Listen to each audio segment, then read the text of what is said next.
I'm Dan Mullenkamp. I'm Linda Thieman. And I'm Andrea Abajouti. Where's your story start? Well, probably the story they're talking to you about, which I didn't see it so much as a depression as just a change of life, was back in 1976, which is a long time ago, maybe 1977. After I had my daughter in 73, and they told me that would be my last child. But then in 76, I was blessed with another pregnancy. But after that pregnancy, I had to have a surgery, and they said, well, we're just going to do a little surgery to try to fix the problem. But when I came out of surgery, I guess what I want to say is I wasn't it. They had taken everything. And so that was the end of motherhood. And I know I had 3 children, and that was the hard part because, when I mentioned something to my mom and dad, they said, oh, but you're blessed with 3. And, my husband just didn't understand why I would be upset about not having any more kids. And it was like nobody understood. And it was like I couldn't talk to anybody. And so I thought the only way I can deal with this is myself. And we were living with his parents on the farmhouse. So I had to pretend like nothing was wrong so that they wouldn't catch on something was wrong. And trying to stay busy with the kids and so that was the situation. So I just felt like I was no longer a woman. I felt like God was telling me, you're going to be you're a lousy mom, so this is as much as you're going to deal with, even though we had hoped for a large family, because I come from a family of 13 and my husband comes from a family of 9. And so I just felt like, okay, what have I done so wrong, or why am I, why does even God think that I can't do have any more kids in this? Which was 3 is 3, but it didn't seem like enough to keep me busy enough. Mm-hmm. Yet, what else am I going to do? I had no college education. I had no training except for some office work, and my husband didn't want me going back to work full time, especially not even, So I just was kind of caught in the midst of nothing, and yet trying to hide it all, just trying to act like there was nothing wrong. Yeah. That was the hardest part, was trying to hide it. Now, today, there is, the diagnosis of postpartum depression. I don't know how far that goes back. Would you say, I don't know how much you know about that now, but mm-hmm. Is that a little bit of how was it? It could have been but it wasn't like I had lost a child. It right. wasn't like I had a miscarriage. It wasn't like any of those things. It was just like all at once, I just felt like I could no longer be used as even a partner for Dan, because what was the purpose? What was the purpose? Yeah. I knew that we were not going to produce any more children, so I just felt like I couldn't even be a true partner for Dan, and because I just felt at that time like that was the whole purpose of marriage, was to produce children. Right. And when all at once I couldn't do that anymore, I couldn't. Right. I couldn't. And I couldn't be that. I felt like I wasn't a worthy mother just because why would I have to stop after 3 kids? Yeah. So that. And it's something that's ingrained in all of us mm-hmm. as women, I think, that, mm-hmm. we're here to be mothers and produce and, carry that on, that legacy for our husbands or whatnot. And if you can't, or it's taken away from you like that, it would have to be a life-changing. Right. And I was only 29 years old. Oh, gosh. So I was young. Right. It wasn't like I was at 40. Yeah. It was like I was 29, right in the middle, And you talk about, I think, people saying the wrong thing, right? Because mm-hmm. you wanted to keep it, you were keeping it hidden, and people, was there a right thing for anybody to say? Or? I don't know if they could have. Because I wasn't talking to anybody about it because I didn't feel like I was going to get any kind of responses. If there was, it was like, oh, it was kind of like that, get over it. You got 3, what more do you know? Right. And I think that was a part of that. But whether it was postpartum, it could have been, but I don't know. I don't see what I see Right. now in people. It was not. You know, Okay. because I've dealt with people now that have had that and some serious situations with it, but mine didn't seem the same as theirs. Okay. You're still almost though struggling with the loss of not being able Right. to. Theirs seems more like a hormone mix-up after a baby. Mine didn't seem like that at all. Mine felt like a total loss. Sure. Okay. Wow. So, what'd you do? Well, like I said, I tried to hide it as best I can, but what I had to do is I had to focus, and I had to make myself focus on the positive. As soon as I would start thinking, I'd look in the mirror and I'd say, "Yep, there you are again." I'd have to say, "But you did lose a couple pounds." That's or positive. or I would have to say, "The kids were really happy today." I'd have to almost focus on the kids being positive for me. That was kind of, I kind of used that. I didn't want to go on any kind of medication. I didn't want anybody to, at that time there really wasn't like mental health and that wasn't around much. In 76, that was, it was out there, but it was only the really bad that went there. It was only the people thinking suicide or Sure. that kind of thing. And I wasn't at that point. I was nowhere near there. I just couldn't move forward. I didn't know how to move forward. When our youngest got into kindergarten, then opportunities started arising. Okay. You know, I could. Would you like to be a bus driver? Would you like to teach religion? Would you want to be a youth minister? And that is when I realized. And I have to maybe back up a little because when I was in the hospital with the surgery. After when I had the total hysterectomy, I was in Good Samaritan Hospital, and I had not been, because I went straight from my bed to surgery and come back in a different room. I was by the door, but as I prayed, because there was a great chance that I wasn't going to make it, and they told me that, and so I said, "Oh God, I got 3 kids at home. You gotta help me. You gotta get me through this." And this is something that many people don't believe, and I don't even think my own family really believed it.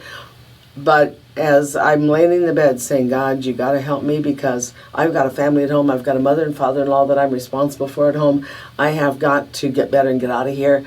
There was a statue, and that statue was at Good Sam. It was a statue of the Sacred Heart with this. It was a large, like a life-size statue, and that appeared right in my window. Oh wow. And it was just as clear as day, and saying, "I'm with you. I'm with you." And that is one of the things I had to keep focusing on too, saying, and so whenever these opportunities started coming up, I'd say, and then I'd have to smile. And as I'm working my way out of this now, I'm starting to smile saying, "Oh, I only have 3 because the good Lord's got thousands of them out there waiting on me." Oh my gosh. And that's what I had to focus on. pretty cool. And I had to keep saying, and I would almost have to, I'd smile and I would just shut my eyes and say, "Oh, okay, so now you want me to take care of all these little kids on a school bus. Oh, now you want me to teach religion. Oh, now you want me to take care of all the junior high and high school and youth ministry."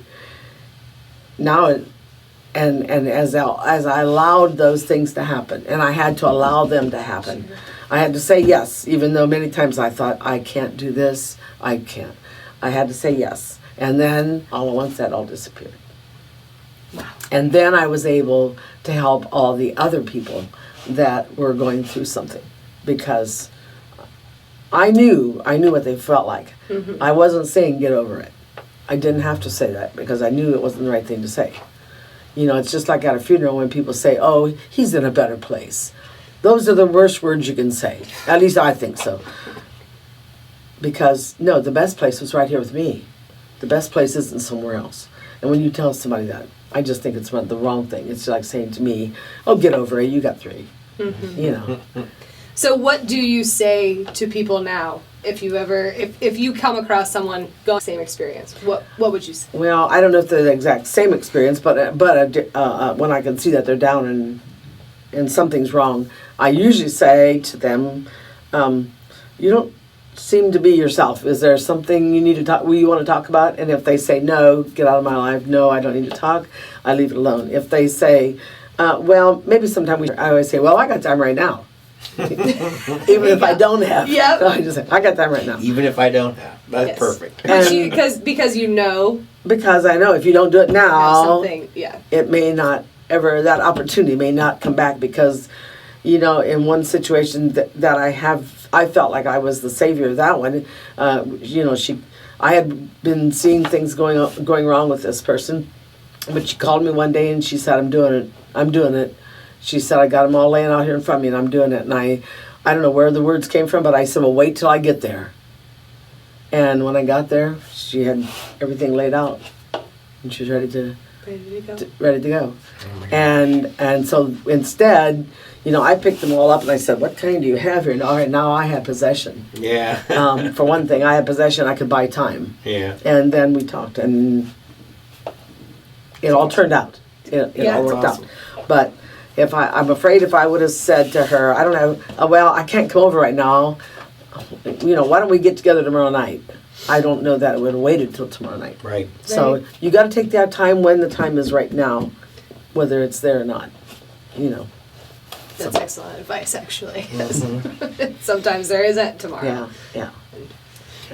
And what do you think it was about? You say you had to allow these things to happen, and then all at once, your problems went away. Mm-hmm. Okay. So, what do you think it is about volunteering or whatever it is, all those other activities that makes such a difference? Because you're focusing on somebody else instead of yourself. I mean, you're trying to do, and I think when you do something for somebody else, it takes it away from yourself. Mm-hmm. When I was trying to make myself better, I was trying to make the situation different. I was trying to hide. I was trying to put on a show, if you call it that. Whether it was day or night, it didn't matter. I was still always, even looking in a mirror, I'm putting on a show. But once I got through all that, when I started focusing on not other people's problems, just other people, driving a bus, whatever it might all have been, once I focused on that, I didn't have time to worry about myself. And then I could say, I really helped that little kid today, the kid that puked on the bus. I helped him today, instead of looking in the mirror and saying, oh, what a lousy day today was. Mm-hmm. So focusing on other people and not other people's problems, necessarily just other people or other things is what I call the recipe for the answer. Instead of people that, and I have dealt with people that are necessarily suicidal or very depressed or going through postpartum blues and all those kind of things, and most of them are only focused on themselves. Yeah. That they don't want to talk about this. They don't want to go out to eat. They don't want to do anything. Because they're focusing on themselves, and I think you've got to get off of that. Yeah. And once you get away from it, you don't want to ever go back to it. Right. And they're not focused on themselves because they're bad people or arrogant or self-centered. It's just that's what's overwhelming them. That's right. And it's hard for them to see. They can't get past it. They can't get past it. And then how do you help somebody? Because I know you're right. They talk about their situation and things like that. Is there a way to help them move out of that without? I mean, you can't grab them and pull them out. How do we help someone with kindness and love to move out of that situation? But maybe we can make them feel important. Like I could say, I want to go somewhere. I want to go to Sam's, but I don't like to drive by myself. Could you drive with me? Or I have to go to the airport. I need somebody to drive with me because I don't like to drive by myself. Truthfully, I like to drive by myself. But I could say, I don't like to drive by myself, so you want to go along. And that gave them something else. And then on the way, if they wanted to talk about that, that's fine. If not, we would talk about something else. We could talk about the weather or the barn, whatever. Whatever we could talk to whatever. But it got them away from that little dark. And 90% of the people, these people that I worked with, when you go to see them or go talk to them, they're in a room, in a house with all the shades pulled shut, doors are all pulled shut, no music playing. Maybe the house is spotless. They might have a very clean house, but it's as dark as can be and as dingy as can be. No, instead of being sitting outside in the bright sunlight, they're cuddled on the couch with a blanket wrapped around them. Yeah. Yeah. So it's almost sometimes the exact image that you get in your head when you think mental health. It's like that, or at least depression to me. Is that dark room, give me my comfort blanket. I just want to sit here and And sulk. so I think the answer to your question was just finding something as you listen to them talk, finding something that they like to do, and then saying, "Can you do that with me? Right. You wanna go shopping tomorrow? I need to go find a dress for a wedding. Whatever. That's or we got this coming up, and I need cookies. Can you bake me about 3 dozen cookies? Because I don't have time." Wow. Give them that job, even though it's something that anybody could do. You give it to them, it's a big, I'm doing this for something, for somebody, for some group, whatever, Yeah. Wow, that's a good idea. And sometimes that not only gets them out of, for that day, but all at once they're starting to volunteer to say, is there anything you need? Is there anything I can do? Now all at once they're almost making you feel like they're helping you instead of you helping them. Right. That's good. So you have been volunteering, if I'm doing math right, since about 1981. That's right. Be about? Okay. And I know you're volunteering today. So in that time, how many different organizations or, different job use them Like volunteers, yes. volunteer positions, you mean? Well, I'll just name them, not in any particular order, but Sure. I was a member of the Red Cross, so I worked with Red Cross, the Family Crisis Unit, volunteering like with youth group. That was volunteer. My Haiti work that I do is naturally You still is go to volunteer. Haiti? I do. I had to cancel my March trip because of that riding in Haiti. And just last night, got a phone call that it's coming back again. I got a trip scheduled for May. Oh. So now I don't know about May yet. I just found out last night, so I've got some feelers out there to see. But, Okay. So I'm still doing that. And as a volunteer, for a long time I tutored in school, and I volunteered in the cafeteria. I didn't work there too long, but a short time. And I tutored in school. But I've started to find out that the kids are smarter than me, so they were telling me I was doing it wrong, so I kind of back off of that one too. So, and so those are the main thing. And I volunteer out at the fairgrounds with the fair board. I've done that for years. So those How are long some. did you do the youth group at St. Henry? 34 years. I know it's a long time. 33 years. Yeah. Yeah, I know that. I've talked to people who went on the Haiti trips and things like that, and they just raved about how difference they made in their life. So That's what it's all about. Yep, that's right. It's all Making a about. difference is right. Yeah. So, what was your favorite thing that you've done? I don't know if I can say a favorite, because everything I've done has had something, like there was the joys of some of the bus driving, and especially taking the mentally challenged to where I took them. That was, there's a joy that goes along with that. Volunteering for Red Cross, I didn't do much except when it was a disaster of some sort, whether a small or a big one. So naturally, that was, you felt it's an emergency situation, so you jump on board. Family crisis, it was always a crisis, or you weren't called. So I don't know that there was any really favorite. Probably the one that has been the most ongoing is, my Haiti trips. And they haven't been ongoing.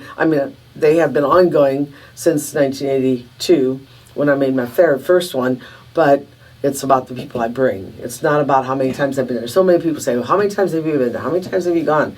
And I'm reluctant to say, because it sounds like I'm bragging. And it's not that, and I don't have a goal. I'm going to hit this, I'm going to hit that number. It's like, as soon as I have somebody that says, if you said to me, Linda, I'd like to go to Haiti sometime, I would I would know that there was going to be one more trip because you were going to get there because you said that. So it's about the people I bring and how many. And so, even all the trips I've taken, I know now that I've taken well over 2,000 people in small groups of 15, 20 people to Haiti. And what they get out of it, whether it works here or whether it works there or whether they get nothing out of it, it did for a certain period of time. What do you do when you go to Haiti? I have to say this. I don't go to do, I go there to be. Because everybody thinks they have to do something. And I guess maybe that's where I was at back in 1976. I thought I had to do something and I couldn't do it. But everybody thinks they have to do. I don't build schools. I don't build churches. I don't set up programs. Last night I went to a meeting where they were talking about all these different programs, feed programs, food, all this stuff. And I'm thinking, man, I missed the boat. And I thought, no, I didn't. I didn't miss the boat. I took the people. That was my goal, is to take the people, not to do anything there. They got 96% unemployment. Why do I want to go over there and start hammering nails in a building that I don't know how to build in Haiti? You know what I mean? So my purpose is to be. But what we do when we're there, we spend one day at Mother Teresa's Babies Hospital just holding babies. We might be the first person that held that baby for a long time, and we may be the last. So that is one of our most days. It's powerful even for me after all the trips. Going there is one of the powerful days. So we go to Mother Teresa's Hospital to do that. We go one day to an orphanage that is all mentally and physically handicapped. And in Haiti, if you are mentally or physically handicapped, you're trash. You're an evil spirit. And so people ditch them, they abandon them. And so a very good friend of ours started an orphanage where he has, 50, 60 mentally, physically challenged children that are there. So we go there one day. We do one day of the Citadel, which is one of the 7 man-made wonders of the world. We go there one day. So we include that as an educational part of it. But every day we is something we do. We sacrifice when we're there, but we also do. But what we do is hold babies, play with the kids at the orphanages. We do work at the Missionaries of the Poor one day, which is all terminal ill people, adults, and we give back rubs. We pass the rosary out to each one of those, and we do nails, cut hair, shave them, whatever those kind of things. Making them feel special. Making them feel special, yeah. Right. And then whenever we're finished with it, we put the rosary on them. And then the joy it's like, I can't even put it into words what that joy is for them. They kiss the cross. And, it's just, wow. Yeah. I wish all the people that make those rosaries could see the joy that it brings to them people over there. So that's kind of what we do. Mm-hmm. What do? We are just there. We try to spend our time with the kids or doing something for... Now, when you were doing the youth group in St. Henry, didn't a lot of people who were members of the youth group go on the Haiti trips? A lot of them have, yeah, over the time. Not so much when they were in school, because at that time, a lot of them, it was still that fear of going to Haiti. You can't go to Haiti. So a lot of them didn't go until after they were out of the house, going to college, or that senior year. The joy has been the number of people I brought that have given up a senior trip, which I have never been very fond of. They have given up a senior trip and gone with me to Haiti as their senior trip. Wow. I've probably got 25, 30 students that have done that over the years. And that's a joy when they say, I would like to go to Haiti instead of the senior trip. Yeah. And so I've kind of always gone like the week right after school's out to give them an opportunity before they start a summer job or summer sports. That's awesome. That's awesome. All right. Anything else? That's about all I can. You out of questions, Andrea? I think so, yeah. No, okay. That was wonderful. Thank you very, very much. You're welcome. I don't know. Keep doing what you're doing. Yes. You know, that is one thing about the whole volunteering thing. You never really have to retire, right? No. It just goes from one thing to another. The only time you retire is like, when they told me, like Father, when one of the priests came, he asked me, he said, well, how long do you plan on keeping this up? Because, Dan, just wait. When you get to be about 60, people start saying, but get about ready to retire. Then when you get to be 65, they say, are you retired yet? And then when you get to be about that, then they start saying, when are you going to quit? And so when they start asking you those questions, you know that they're already thinking about replacing you. And so even though it might be volunteer, they're already thinking about who else we're going to put in that spot. Who else is going to do this? Who is, better get somebody young in here because she's getting to that age. And it was between if people ever get go through depression between 60 and 70. That would be very likely. That could be very likely. And, I was able to keep myself busy enough with Haiti and just finding another volunteer job, like volunteering at the hospital or wherever. I could find enough other things, doing Bible studies, whatever, that I didn't have to even think of that. Right. But a lot of people, when they quit all that, once they find themselves lost, they're lost. What am I going to do? And now, not only lost, but they also feel really unneeded because they just got rid of me. They don't want, like the squad I had quit the squad after we got our house fire because I was going through my paramedic retraining, restructuring, and I couldn't keep that up and try to deal with the fire, losing the house and living with Sean and them. I couldn't deal with all that at one time. So I quit the squad thinking I'll come back to it. Well, when I was ready to come back to it again, they were asking for drivers. But as soon as I said, well, I never finished my paramedic training, recertification, but I could be a driver. Mm-hmm. And just by the comments they made, it was like, you're too old, well, we're hoping to get some young guys that are firemen. We're hoping to get some young... And so I said, just tell me I'm too old. Just tell me. Right. That's right. I'm a big girl. I can handle it. Just tell me. Don't beat around the bush. Awesome.